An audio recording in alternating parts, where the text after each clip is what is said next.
Hello, welcome to Games What I Played, episode 27. This time, we have a Warmachine game for you. That's right, 50-point game, Mercenaries versus the Protectorate. The mission we rolled was Outflank, which is a rather simple mission that has two radial areas that you get 1 CP if you control with a solo unit or jack, and 2 CPs if you dominate with a warcaster. You can see the details in front of you on the screen. No kill box, just for those who are looking out for such things. And here are the lists. Firstly, we've got my list, in which I'm trying out a lot of new Merc models, Phineas Shae and some of the pirate solos. I've got a Martial Galleon in there as well. And we have my opponent's list, which is a rather interesting looking Vindictus list with a couple of Reckoners and a lot of infantry. I will ask people for a bit of patience because I've got a bit of a wobbly hand and I'm going to try and improve that in subsequent battle reports. I have in my list, firstly I guess I better start with the caster here, so Captain Phineas Shae. I have the Galleon, which is being marshalled by a journeyman warcaster, Gaston Cross. I have 2 units of press gangers, advanced deployed out in front. Dougal McNeil. Shae has Rocinante in his battle group.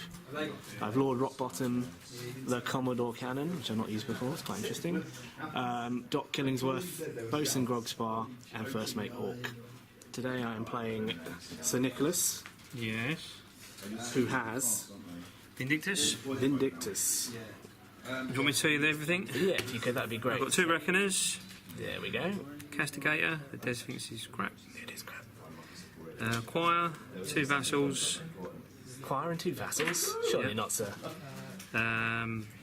Full Zealots, Hierophant, the Errants with the UA, and this guy is proxying today as the Knights Exemplar Seneschal. Yes, and I've got Nisa as well. Oh yeah, let's see a Tear of Vengeance and a cow. Quite clearly a cow. Just to look at Outflank again, I know I have the mission description up a bit earlier, but it's the one with 2 zones where you get 1 for controlling and 2 for dominating. Okay, so that's deployment, back after turn 1.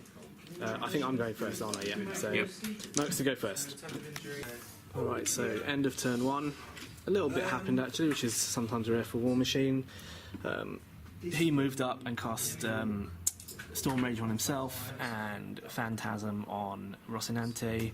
I moved up the cannon, run up the press gangers, and they got the kind of character package behind them of a lot of the solos, so they're getting all of those nice benefits for privateers. These guys who are working with the Galleon had kind of ran out behind it. The Galleon, of course, ran up as far as it could. I ran these guys up as well. They've lost a few guys, and also you might notice in some knockdown markers they got a few shots off by the old Errants, so they didn't enjoy that turn so much, but it's good to keep them away from the other package, I think. Over on Nick's side, he kind of true path, moved up the infantry quite far, got a few shots off, as I said, moved up the jacks. That one's not in the zone, that Reckoner, this Reckoner and the Castigator are, along with the Defender's Ward in Nicaea. Killed one of his own zealots to do Sacrificial Lamb to power those jacks. And generally just moved everything up. Obviously no points to score yet because it's still turn 1, so let's see what happens at turn 2. See you at the end of turn 2. So at the end of turn 2, a lot of stuff has gone, mainly from my side unfortunately. I went first and I kind of charged up. I did my feet first, so I kind of moved everything that I could 3 inches forward to try and make better charges, mainly on this side. Over on that side didn't really go so well, but they didn't get any bonuses. I cast Coup de Main, so everyone got a nice extra charge range. That's basically all he did. I charged in the rubber sword Rocinante, who kind of scratched up the paint instead of doing any damage. I charged in the press gangers. They did alright, they killed a few guys. They didn't really damage as many as I hoped. There's a few no damage rolls. The solos kind of moved up to help out. The cannon tried to shoot He tried to shoot the jacks, and then we realised it couldn't target them, so it aimed a shot at one of the errants to try and knock it back into other guys. Only moved back an inch. It didn't kill that many. I put 3 focus on the galleon. He actually killed maybe 2 guys and ran out of. He couldn't use his focus because he was killing on straight hits. In a tremendous shock, I lost Gaston to 1 blessed crossbow because Nick had a rather good round, as you might notice from my lack of models. On Nick's side, you can notice that he rinsed basically all of my troopers off the board, as they want to do.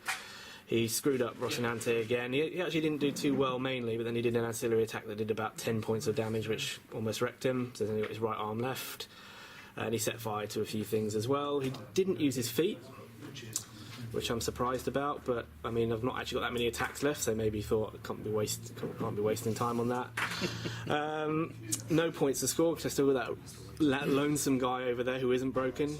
These guys, in fact, are broken, but that's got other things inside. So on to turn 3. Let's hope I can get some better luck this round. So here we are at the end of turn 3. Nick has scored a point because he successfully cleared out that zone. This guy's still inert, so he doesn't contest. This one, he cleared out pretty well, except for First Mate Hawk, who's kind of hiding there. My Warcaster's kind of hiding over here because I have to charge my own galleon in order to get him within range next turn to maybe take it over and stop it being inert. But that means it still won't get to activate this turn.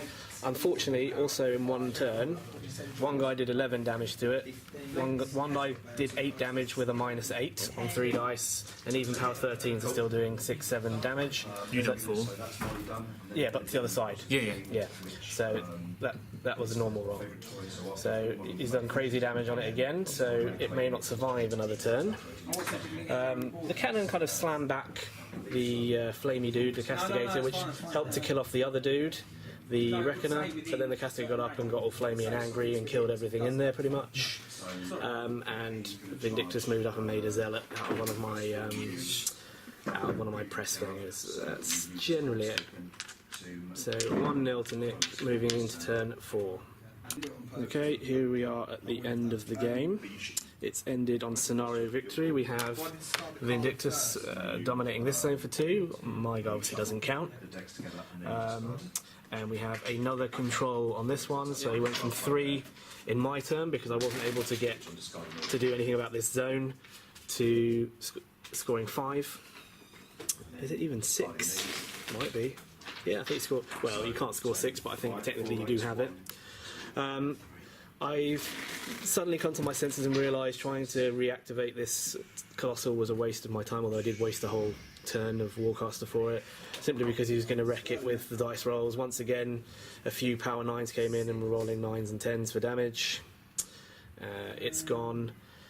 I had to try and move him in, but the only way he could make it into this zone was to cast Coup de Main, so he didn't have enough focus left to cast any spells to kill the last choir member to score, because I'd knocked this one out with the cannon. The cannon did pretty well, I'm quite impressed.